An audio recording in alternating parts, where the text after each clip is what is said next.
안녕하세요. 친환경 산업 정보를 심플하게 전해드리는 심플리에코입니다.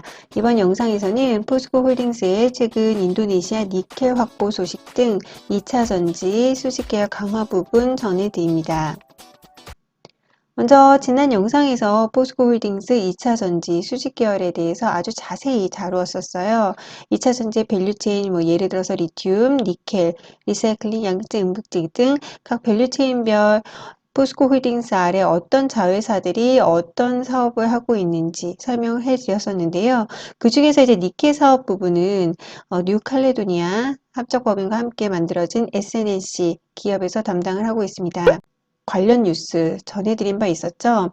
인도네시아 2차 전지용 니켈 사업에 첫 발을 내딛는다 하면서 인도네시아에서 이제 포스코 홀딩스가 이제 니켈 확보를 할 것 같다라는 부분 전해드렸었는데요.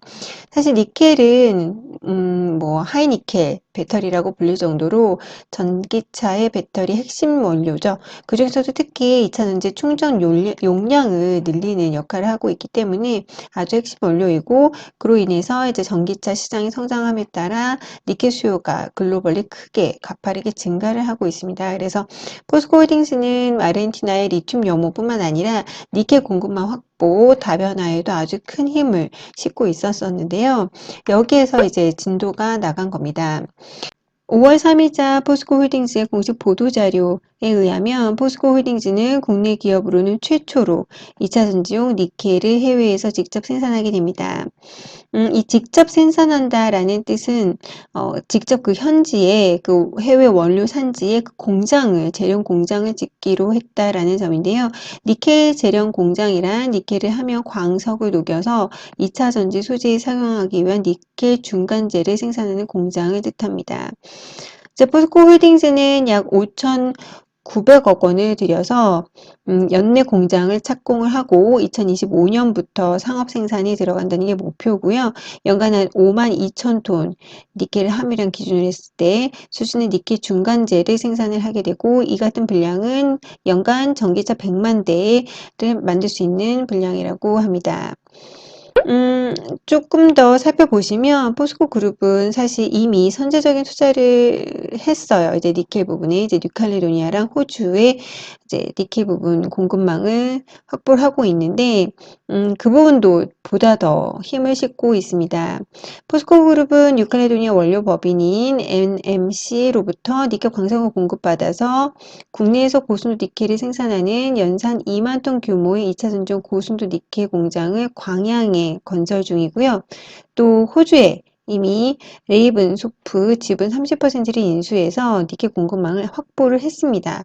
이전 영상에서 포스코홀딩스의 2차 전지 수직 계열화 중에서 니켈 사업 부분을 담당하고 있는 부분을 이렇게 정리를 해드렸었는데요. 다시 한번 가볍게 살펴보면, 먼저 이제 SMSP라는 뉴칼레도니아 최대 니켈 광석 수출 회사인 회사와 포스코홀딩스 합작회사, 이게 바로 SNLC입니다. 그래서 뉴칼레도니아에서부터 이제 니켈을 좀 받고 있고, 또 아레노라고 해서 이제 니켈 중간물을 또 호주와 관련된 분에서 받고 있습니다. 이 아레노가 바로 그 호주 레이븐스 소프라는 그 회사의 약자인데요. 여기에 지분의 30% 포스코 홀딩스가 약 우리 돈 2,700억 원이 인수를 했기 때문에 이 지분 인수를 통해서 니켈 광산 채굴권을 20년간 연장하는 것으로 계약을 했습니다. 그렇기 때문에 한마디로 세 군데에서 인도네시아, 호주, 뉴칼레도니아에서 안정적으로 니켈을 공급을 받게 되죠. 이제 호주 같은 경우는 현재는 7,500톤이지만 방금 말씀드렸던 그 채굴권 연장을 통해서 내년부터는 이게 3만 톤 이상으로 증가하게 됩니다. 이렇게 니켈 공급망에 힘을 기울이는 이유는 포스코 그룹은 이제 전기차 시장의 성장 속도 대비해서 소재 공급이 부족하게 될 것이고, 그중에서도 특히 니켈같이 고용량 배터리 양극재 필수 원료가 되는 고순도 니켈 수요가 아주 부족하게 될 것이다. 니켈 공급이 부족하게 될 것이다 라고 예상하고 있기 때문이거든요. 그래서 한번 확인해 봤습니다. 글로벌 통계자료 스타티스티카 자료에 의하면 글로벌 니켈 수요는 지속 가능한 개발 시나리오와 주요국의 정책 시나리오 모두를 따져봤을 때 2020년과 비교하여 2030년과 2040년에 니켈 수요가 크게 증가할 것이다 라고 예측을 하고 있습니다. 여기 보면 이제 색깔이 바로 니켈을 필요로 하는 섹터 별로 좀 나누어 본 건데요. 2020년에 예를 들어서 이 파란색 같은 경우는 저탄소 에너지 제너레이션에 필요한 니켈을 뜻하고 요 진한 남색이 바로 EV 전기차와 저장에 관련된 니켈의 수요량을 뜻하고 있습니다. 2020년에는 거의 보이지 않죠. 지금도 뭐 많이 필요하다라고 하고 있는데 지금 현재로서는 2020년이지만 아주 보이지도 않는 상태이고 이 같은 니켈 수요량이 2030년이 되면 EV 섹션에만 이렇게 크게 증가하게 됩니다. 그래서 정확한 수치로는 81톤에서 987톤, 2040년에는 987톤까지 10배 이상 그 수요가 증가할 것으로 보고 있기 때문에 이 니켈이 나중에는 정말 갖고 있는 자가 위너다 할 정도로 그 수요가 아주 가파르게 증가할 것으로 예측을 하고 있습니다. 그렇기 때문에 포스코 홀딩스의 이런 선제적인 움직임은 아주 바람직하다라고 보여지고요. 또 다른 관련된 뉴스 살펴보시면 같은 날에 나온 포스코홀딩스의 공식 보도 자료입니다. 포스코 퓨처엠 역시 소재 부분에 투자를 확대한다 해서 전고체 응급체 공장을 건설하겠다. 라고 보도 자료를 냈습니다. 그래서 글로벌 1위 코발트 기업인 중국의 화유 코발트와 함께 총 1조 7천억 원을 투자해서 양극재용 전구체와 음극재 생산 능력 확대에 나선다라고 발표를 했는데요.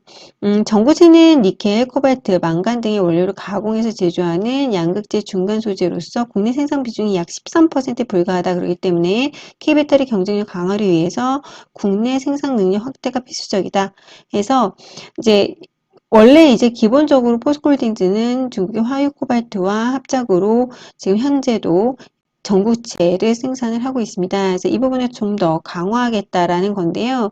이제 중국에서 이제 코발트를 한국으로 들여와서 한국에 있는 공장에서 만들게 되면 이제 그게 국내 생산된 것으로 여겨지기 때문에 이렇게 좀 우회적으로 중국 기업과 합작을 해서 국내에 공장을 짓는 식으로 투자를 하고 있습니다. 포스코 퓨처엠은 약 5천억 원을 투자해서 포항에 또 음극재 생산 공장도 추가 건설한다라고 하고 있기 때문에 포스코 홀딩스의 그 전체적인 수직 계열화, 2차 전지 수직 계열화는 아주 밸류체인별로 고르게 이제 강화하고 있다라는 것을 아실 수 있습니다. 4월 27일 날 이제 포스코 홀딩스 1분기 잠정 실적이 발표가 됐어요. 그래서 그 부분도 가볍게 살펴보면 1분기 포스코 홀딩스의 매출액은 19.4조 원대로 전년 동기 대비해서는 마이너스 9.2%. 하지만 전분기 대비해서는 소폭 상승을 했습니다. 전분기 아주 크게 마이너스였었거든요. 근데 전분기 대비해서는 매출액이 약 0.7% 증가했다고 하고요. 영업이익 같은 경우는 7천억 원대 기록하면서 마이너스 68.8%지만 전분기 대비해서는 흑자 전환했다라고 발표를 했습니다.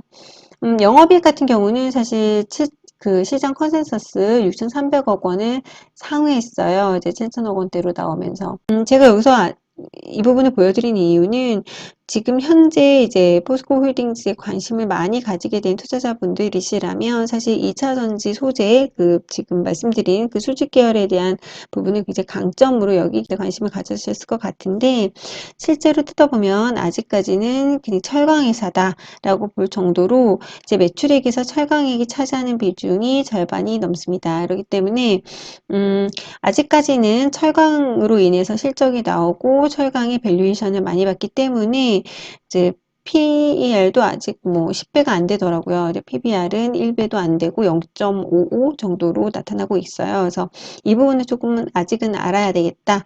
하지만 이제 미래 소재 매출은 전분기 대비 44% 성장함으로써 지금 아직은 비중이 매우 약하지만 앞으로 성장할 가능성이 크다라고 보시면 되겠고 지금 이 부분은 그 포스코 홀딩스의 기업 설명회 사업 실적 보고서에서 떼온 부분이거든요. 근데 거기에서 또 하나 소개해드리고 싶은 부분은 바로 이 2차 전지해서 하고 있는 여러 가지 사업들의 현황을 그 진도율을 각 그 사업별로 또 연도별로 무엇 하고 있는지 한눈에 볼 수 있는 차트가 있어서 가져와 보았습니다. 살펴보시면 이제 리튬, 우리가 많이 들은 그 아르헨티나의 염호 관련된 여러 가지 사업들, 또 니켈, SNNC 또 하고 있는 사업들, 또 리사이클링 하고 있는 사업들이 현재 어느 단계인지 확인할 수 있고요.